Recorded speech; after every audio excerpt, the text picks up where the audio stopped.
नमस्कार मित्रांनो, ही आहे आमच्या शेतातून काढलेली हळद. शेतातली हळद काढण्याचा व्हिडिओ मी तुम्हाला शेअर केलाय. तुम्ही बघितलात की नाही बघितलात? नसेल बघितला तर लगेच बघा. ही बघा,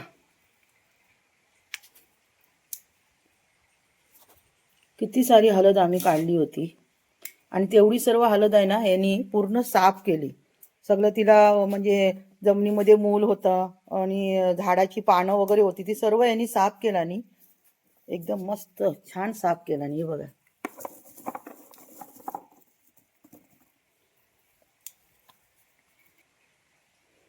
असं सर्व साफ करून घेतले. आता ही हळद आहे ना आम्ही या टपामध्ये पाणी टाकून अशी साधारण जराशी अशी हाताने चोलणार अशी आणि उन्हात सुकत घालणार.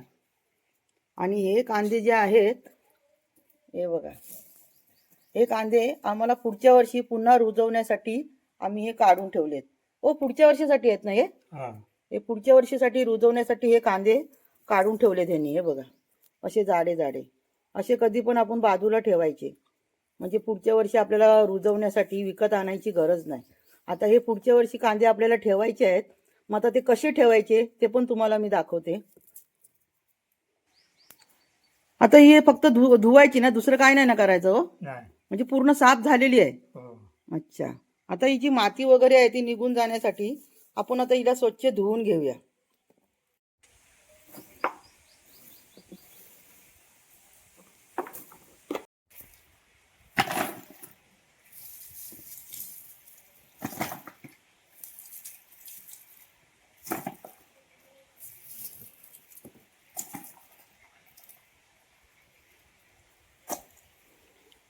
एक वाडगा भरून झाले नाही.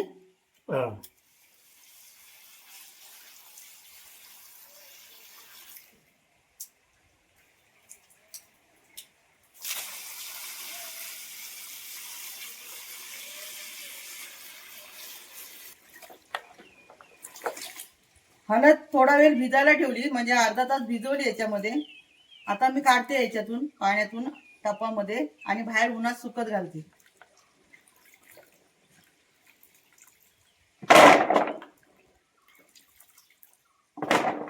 काय सुगंध येतोय हा!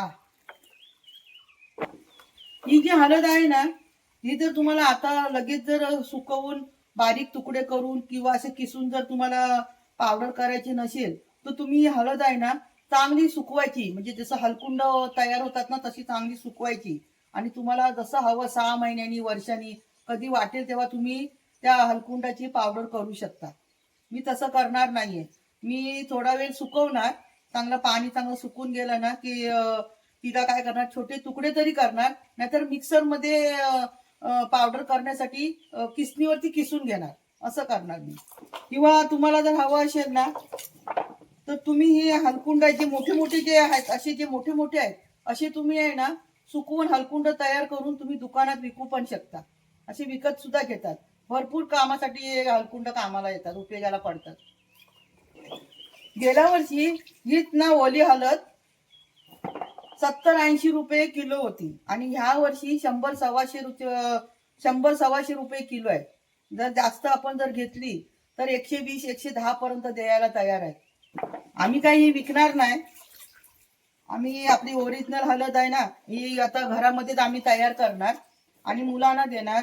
तुम्हाला सांगू का, जर खोकला वगैरे होत असेल तर दुधामध्ये ही हळद टाकून जर ते दूध पियालं तर आपल्याला थोडासा खोकल्यापासून आराम पण मिळतो. एकदम ओरिजिनल हळद.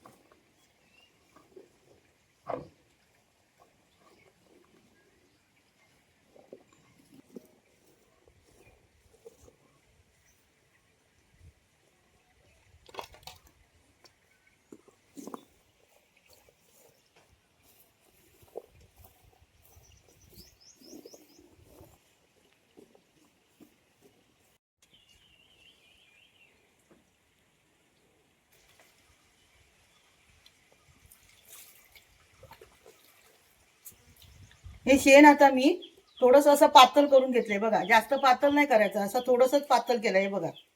आता हे जे कांदे आपल्याला जे पुढच्या वर्षी रुजवायचे आहेत ना, ते काय करायचे हे बघा, हे सर्व याच्यामध्ये मिक्स करायचे. हे बघा असं. आमच्या इथे गावामध्ये ना असंच करतात. जे आपल्याला पुढच्या वर्षी जे आपल्याला हळदीचे कांदे जे रुजवायचे आहेत त्यांना असं शेणामध्ये मिक्स करायचं आणि मग एक एक एक एक असं काढून आहे ना सुकवायचं. आणि मग 2-3 दिवस सुकल्याच्या नंतर ते काय करायचं, एका बाजूला खड्डा काढायचा मोठा आणि त्या खड्ड्यामध्ये पुरून ठेवायचे. मग लक्षात ठेवायचं की आपण कुठे ते कांदे पुरलेत. आणि मग पुढच्या वर्षी जून महिन्यामध्ये तेव्हा ते कांदे जेव्हा आपण लावायचं असेल आपल्याला कुठे शेतामध्ये, तेव्हा ते कांदे काढायचे आणि आपल्या त्या शेतामध्ये आपण लावायचे. हे बघा, आमच्या इथे तर असंच करतात. तुमच्या इथे कसं काय ठेवतात पुढच्या वर्षी जे लावायचे कांदे असतात ते तुम्ही कसं ठेवता नक्की कमेंट करून सांगा मला. आणि कांदे मात्र चांगले व्यवस्थित सुकवून घ्यायचे. जर जरासे पण ओले राहिले ना मग त्याला आतमध्ये काय वाळवी लागणार, बुरशी येणार, असं होणार. चांगले सुकले पाहिजेत कांदे. आता मी हे सुकवते एका कशावर तरी कपड्यावर म्हणा किंवा कशावर तरी पुट्ट्यावर म्हणा, असं सुकवायचे व्यवस्थित. हे बघा, हा एक मी छोटा पुट्टा घेतलाय. आता यावरती ना एक एक असं काढून मी सुकवते. हे बघा, असं एक एक ठेवत जायचं. आपण कोणती पण आपल्या शेतामध्ये कोणतं पण पीक आपण पिकवतो, आपण पीक घेतो, त्यासाठी थोडं कष्ट तर करावं लागतं. पण एवढंच आहे की त्या कष्टाचं फळ आपल्याला मिळतं आणि आपल्याला ओरिजिनल म्हणजे प्युअर आपल्या घरचंच आपल्याला पीक आपल्याला खायला मिळतं. हा मात्र एक आपल्याला फायदा आहे. आता ही एवढी हालत जर आम्ही घरात जर दळली किंवा गिरणीवर किंवा मिक्सरवरती, तर तुम्हाला सांगू का वर्षभर आम्हाला हळद आणायची गरज नाही. त्याशिवाय मी माझ्या मुलांना पण मुंबईला देऊ शकते. आणि हे घरच्या घरी घेतलेले हळदीचं पीक ओरिजिनल आपल्याला औषधी सुद्धा म्हणून कामाला उपयोगाला येतं आपल्या. तुम्ही हे दुधामध्ये एकदा घालून तुम्ही प्या, खोकला जर लागत असेल किंवा घसा बसला असेल तर हे एकदम उत्तम आहे. एक नंबर औषध. तुम्हाला सांगू का, मला सुद्धा खूप खोकला वगैरे लागला आहे आणि गेल्या वर्षीची माझ्याकडे हळद आहे.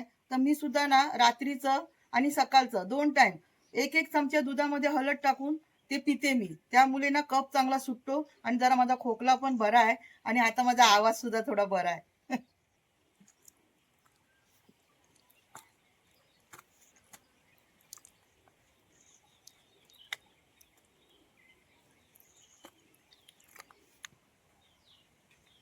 ही सर्व कामं करायला ना मला माहिती नव्हतं काय सुद्धा. माझं लग्न झाल्यापासून मी हे सर्व काम शिकली करायला.